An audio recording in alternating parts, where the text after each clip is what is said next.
Welcome to another edition of Currently in Quincy. I'm Joe Catalano. Today, Jean Foy from MassPIRG will be joining us with some consumer protection information for you. First, though, we take a look at the weather and the news. Currently in Quincy, lots of sunshine out there. It's 35 degrees right now. Today will turn out pleasant with sunshine, a little breezy, but highs near 40 degrees later this afternoon. Not as cold tonight as it has been the past couple of nights. Lows drop off into the lower 30s. Tomorrow is a little unsettled. You could have some morning snow showers and flurries. Then some sunshine for most of the day, and more snow moves in late tomorrow night, probably during the overnight hours. Highs tomorrow in the upper 30s, a low down around 20 degrees. There'll be some overnight snow Tuesday into Wednesday, but then Wednesday turns partly sunny and milder with highs Wednesday in the lower 40s. Could see a couple of inches of accumulation Tuesday night into Wednesday morning, and then we're back into the deep freeze Wednesday night as an Arctic blast blows in with temperatures dipping into the teens, and they really don't recover all that much on Thursday. Lots of sunshine, but staying cold with the Thursday's highs only in the upper 20s. Again, sunshine and 35 in Quincy right now. Checking out the news for you today. Well, for the first time in the 136-year history of the Quincy Fire Department, a woman will be joining the ranks as a Quincy firefighter. Braintree firefighter Catherine Dracchio will be transferring to the Quincy Fire Department this spring.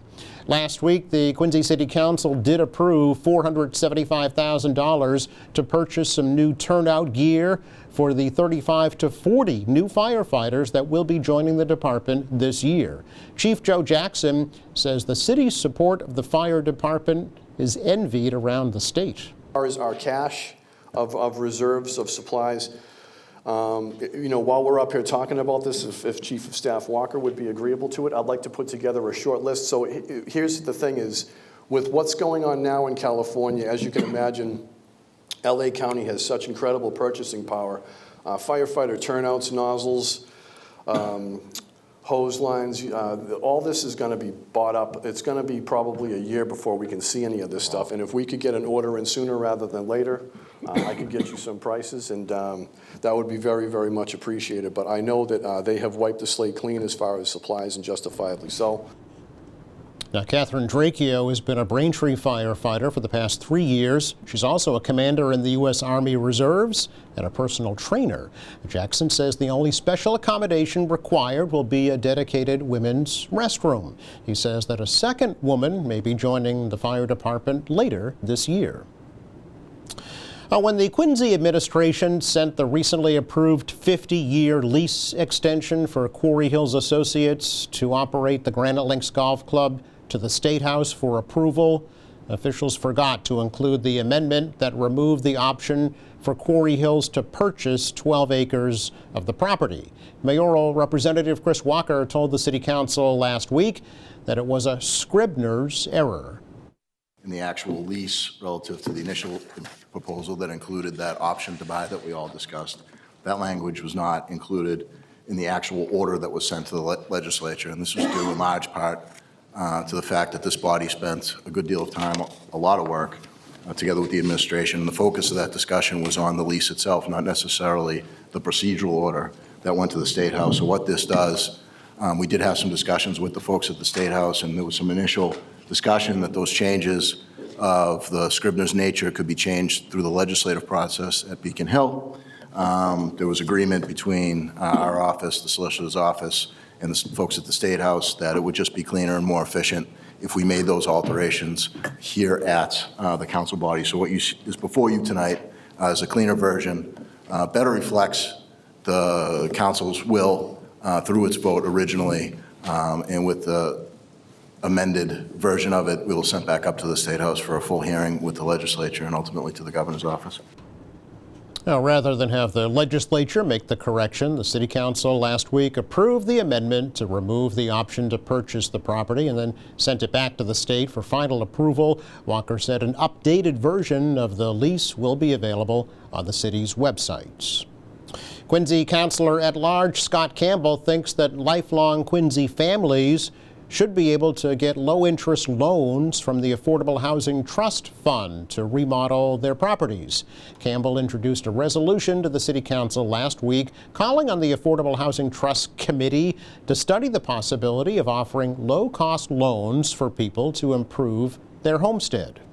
The hope is that we can turn that fund into something that we can use to help families who are looking to stay here, who are looking to build upon their homesteads, build upon their futures. And, you know, if there's a way to take that money and turn it into almost a revolving account where they could, low interest borrowing can happen from families and find different ways to make that money so it's working for the city and making these neighborhoods better, because if they're able to improve their homestead, it's only going to improve the neighborhood. So it really is a kind of a win-win for everybody here.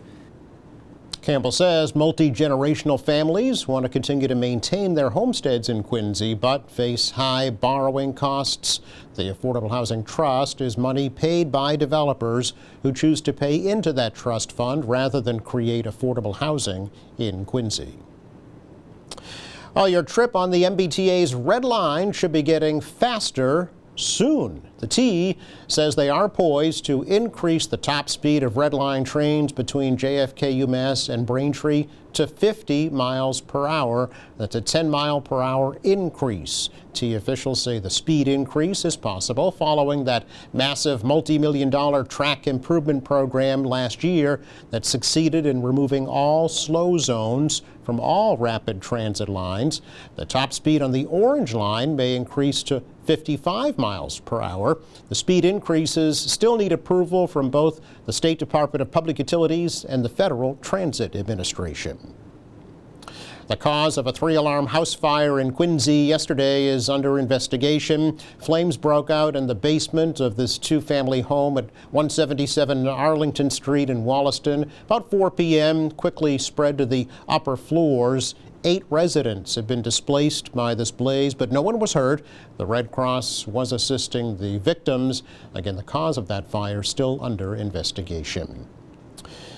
Quincy welcomed Vietnam War hero Captain Richard Stratton home yesterday. Quincy police officers escorted Stratton's casket from Logan Airport to the Cohane Funeral Home as dozens of residents lined Hancock Street waving American flags. Stratton died in Florida earlier this month at the age of 93. He spoke often about his experience as a POW in North Vietnam, where he was held for over 7 years and experienced torture and inhumane treatment. Stratton received numerous commendations during his naval career and continued to serve veterans in retirement as a counselor and advocate. Visiting hours are this Friday from 4 to 8 at the Cohane Funeral Home. At 11 o'clock, funeral mass will be said Saturday at the Sacred Heart Church in North Quincy, followed by a burial with full military honors at Mount Wollaston Cemetery.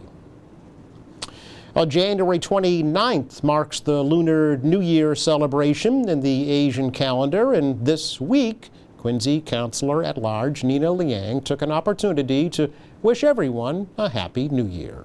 It's a really fun holiday filled with, again, just a lot of love and family, a lot of reflection.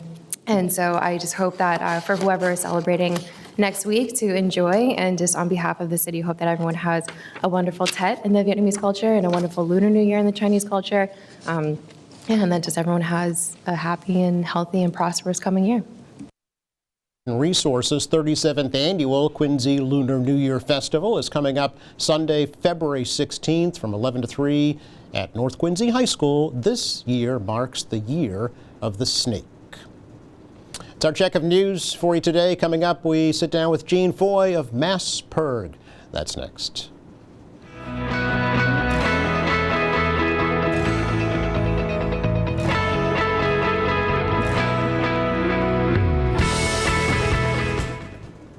Welcome back. This is Identity Theft Awareness Week, and the folks at MassPIRG are here to help us stay safe and avoid scams and phishing and smishing and everything else that's trying to steal your money. So Jean Foy is here from the Massburg Consumer Action Center in Weymouth to help us. Jean, great to see you. Happy New Year. Thank you. Nice to see you too Again. Right. Yes, Welcome back to the show. Yeah. Thank you. It's always good to get a little refresh of what Massburg used to be. Massachusetts Public Interest Research Group. Is that still Right. the case? That's still the case. Okay. Yep. I'm the director of Massburg Consumer Action Center, and we're a local consumer program that is, we work in cooperation with, and we're funded by the Attorney General's office. They have a program where there's 20 programs around the state that try to help consumers at the local level with their consumer problems. Okay. So that's what my office does.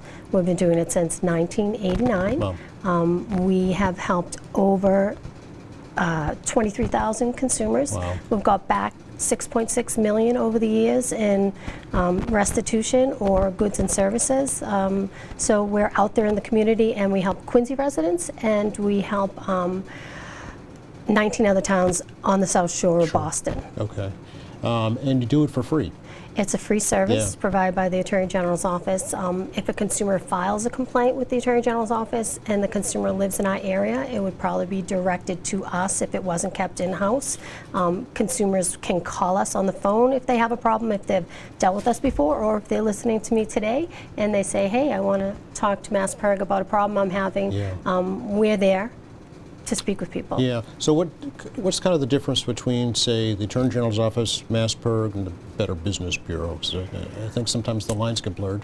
So the Attorney General's office has a consumer division where they handle complaints, and we're part of that division. So Okay. the Attorney General's office and the local consumer programs work cooperatively together to handle complaints.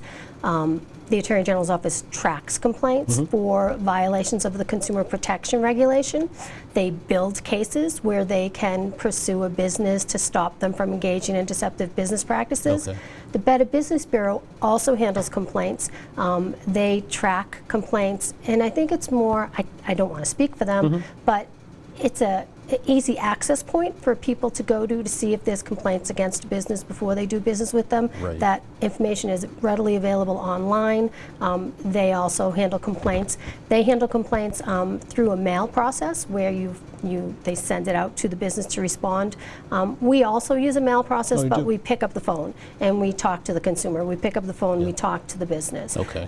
So that's probably the difference. Same service, but sometimes you can get an answer from a business by picking up the phone versus sending a letter. Sure. Yeah, absolutely. A bit of a mediator, right? Yeah. To try and resolve an issue. Yes. Before it gets to a higher level, maybe there's a criminal action at that point. That's what we're there for, Yeah. so that people don't have to use the court system to resolve their dispute. So we're a benefit to both the consumer and the business, if we can help get it resolved and out of the courts. Certainly, yeah. As I mentioned, this is Identity Theft Awareness Week. Yes. And we've all been a target either of an email or a text or a phone call trying to scam us out of money, right? We have. Yeah. And what we handle in my office is mostly actual complaints against legitimate businesses. But we do hear about the scams that are out there.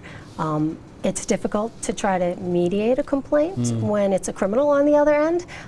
So oftentimes we act more like a listening ear and a resource on where consumers can go. We are seeing a lot more scams. I think that with artificial intelligence, they're getting much better at what they do. And so, if you think you've been scammed or you think you might be being scammed and you want to call someone and talk to them to see if it sounds right, you can call our office. I think you have the phone number you're going to put Absolutely, up there. it's right there now. We can talk you through it. We can point out red flags that we see and what's happening with you. Yeah. What are you seeing right now, Jean, in terms of kind of the prevalent scams? So we are seeing a lot of identity imposter scams, Imposter. where people are getting an email or a text from what appears to be a legitimate business. It might be your bank, it might be a utility company, it might be a government agency, and they're trying to scare you into making a payment. I think a lot of people probably saw or maybe even got a text about the toll money. tons of people have an Easy Pass, and that was a smishing scam Yeah. where they sent it out hoping that people would be like, oh no, I didn't pay my toll, and they just pay it. I can't imagine how much money they got from people who just simply paid it by clicking the link. Yeah. They use fear. They tell you you need to pay it or the price is going to increase. Yep. So, that's one that's been in the news. Okay. I had a gentleman come in my office the other day who got an email saying that his identity had been stolen. It was being used for drug trafficking and money laundering, and that the government wanted to help him secure his assets so that they weren't stolen. They encouraged him to take his money out of the bank, $12,000, convert it into Bitcoin, and send it to the Department of Treasury, which of course was not the Department of Treasury, to be put in a secure wallet where it would then be returned to him once the matter was resolved with the identity theft. Wow. He lost that money. He did. He'll probably never get that money back. Oh, gosh. One thing is that Bitcoin is the new thing that criminals like because it's very hard to trace, it's very hard to reverse. In the same week, I got a complaint from someone who was scammed in a similar way, but they asked for gift cards from a big name retailer. Okay. The person got $15,000 worth of gift cards, Really? sent pictures of the numbers to the scammer, mentioned to her dad what was happening, and he said, I think you've been scammed. She called the big retailer, and they were able to stop half of those gift cards. Okay. They deactivated it, so she's out $8,000. Wow. Different forms of currency can be brought back, and so one of the red flags we tell people is if they're asking for payment by cryptocurrency or by a gift card, red flag, hang up the phone, Yep. walk away, delete the message. Yep. If anyone's pushing you to do something right away, Yes. stop, Yeah. take a breath, verify it, because they're trying to get you to make decisions without thinking about it. Yep.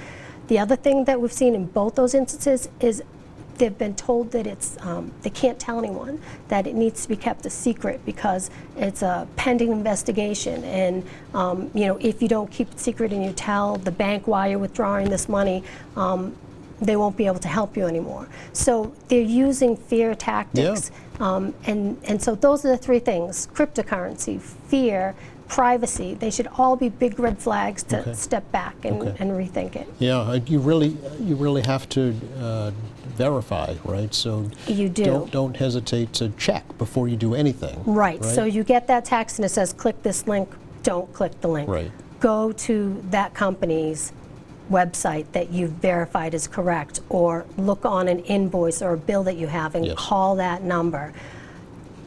In probably 99.9% of those instances, you're going to find that it's not a legitimate request for money Yeah. or information. So are you finding that victims are kind of broad spectrum, Jean, old, young, all economic backgrounds? They really are, yeah. yeah. The gentleman with the cryptocurrency, he was an older man. Yeah. The woman with the gift cards was a younger woman. Okay. Yeah, and with the cryptocurrency one, a lot of times why they use that is because people don't understand how it works. Yes.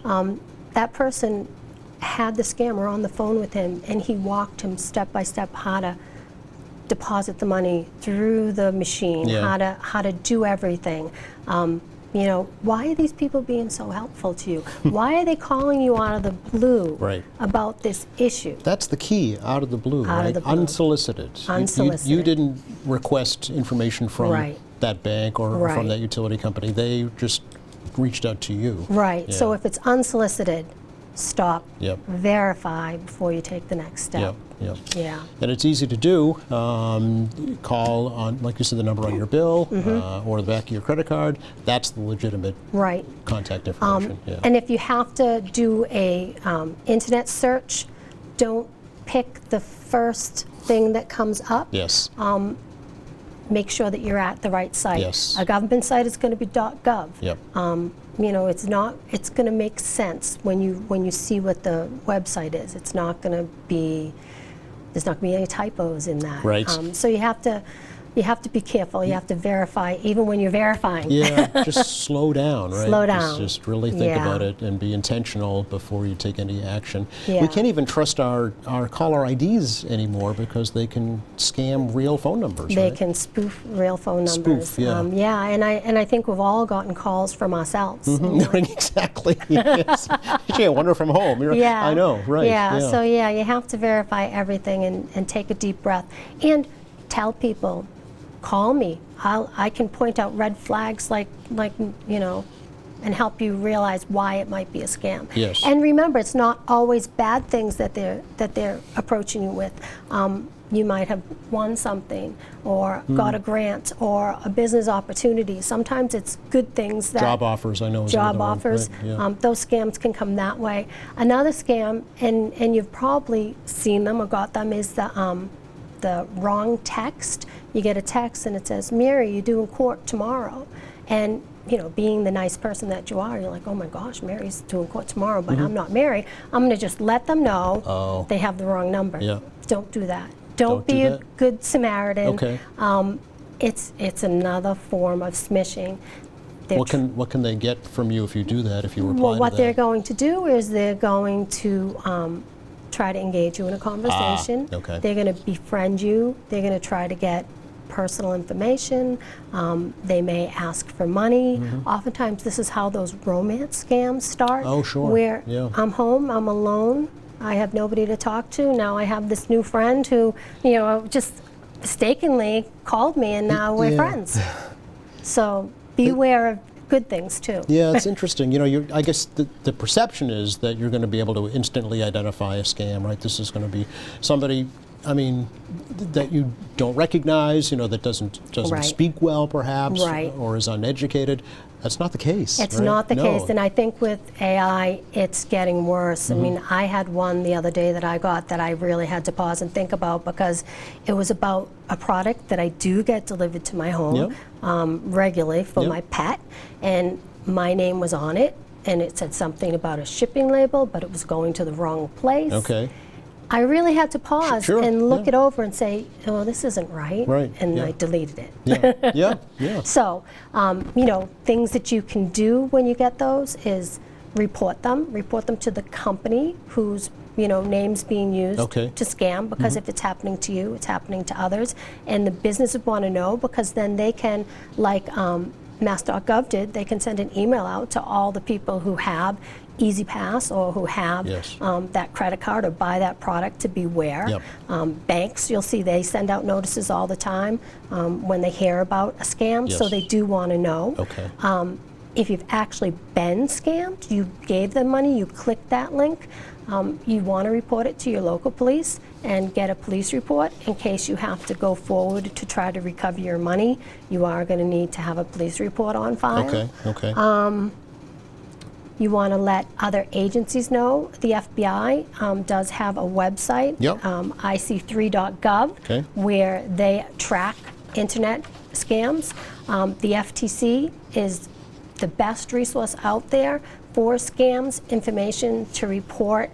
They also have, I always bring my book, Yep. but they have this great identity theft recovery plan book. Okay. Tells you all the things you need to do if you've been scammed. So those are great agencies to reach out to if you have been scammed. Okay, because you really could help somebody You can. prevent being scammed in the You future. can, Yeah. when we go out in the community, we tell people, don't be ashamed if you've been scammed. Be super proud of yourself if you weren't scammed and Right. someone tried to scam you. But tell people, because the only way you know what the new scams are is that someone's going out there and they're saying, hey, this is what happened to me. Yes, And then yeah. now I know, hey, I need to look. And when I get that email that says your package wasn't delivered, Red flag. it may not be true. Yeah. If I'm expecting a package, then I want to reach out to the company Yep. and verify that Yep. my package is delayed. But if I'm not expecting a package, I want to just ignore it and Right. delete it. Yeah. The other thing is you can report it to the internet, to whoever your internet provider is. put it in the Oh, really? spam folder, Yeah. the junk folder, Yep. that also will report it. Oh, okay. Good point you just made. You go out in the community and speak to groups, right? I do go Yeah. out and speak to groups. If anybody is seeing this and Yes. they'd like me to come out, Sure. definitely. I love to go out and speak to audiences. Okay. Can folks actually come to MassPerg also in Weymouth, Jean? They can. I'm in the senior center. Oh. We have an office. Yep. We usually tell them to call and make an appointment Sure. just to make sure we're there, because I'm not always in the office. Yes, yes, But yes. yes, people are welcome to come in to bring the letter that they got, to bring something if they want me to look at it. Just I'm verify. happy to do that. Yeah, okay. And I'm happy to shred it for them too when I tell them it's a scam. Yes, absolutely. I bet that must feel good It does when you're feel able to help good. somebody prevent losing their money, right? Yes, Yeah. for sure. For sure. Thank you so much. Yeah, thank Always you great for to talk having to you. me. And don't forget, it is Identity Theft Awareness Week It this is. week. And then coming up in March, first week in March, National Consumer Protection Week. as Correct. well. There'll be lots of stuff out online and going on around to kind of remind people of their rights. Okay. Yeah. Thanks again, Jane. Thank you. You're welcome. Just enough time to check the forecast for you for the rest of the day today. It's nice. It's sunny. It's still breezy, but look at the temperatures climbing up to around 40 later on this afternoon, so that'll be kind of nice. Dipping down into the low 30s, upper 20s this evening, so not as cold as it has been. Tomorrow it gets rather active. Could see some flurries, some snow showers in the morning. And then again, tomorrow night with more snow moving in, probably during the overnight hours, tomorrow night into Wednesday morning. Could see a couple of inches around here by Wednesday morning, then turning partly sunny with highs in the low 40s. A bitter blast of Arctic air here for Wednesday night into most of the day on Thursday. It will start to moderate again, though, by Friday, so there's some good news. Thanks again to Jean Foy for joining us from MassPerg. Thank you. Thanks to our crew. Thank you for watching Friday here on the show. We welcome Quincy College back to the program for another update. Meantime, please visit our website, qatv.org. All of our latest programs are there. There's news, information, video on demand, live streaming, much more. For all of us here at QATV, I'm Joe Catalano. Have a great week.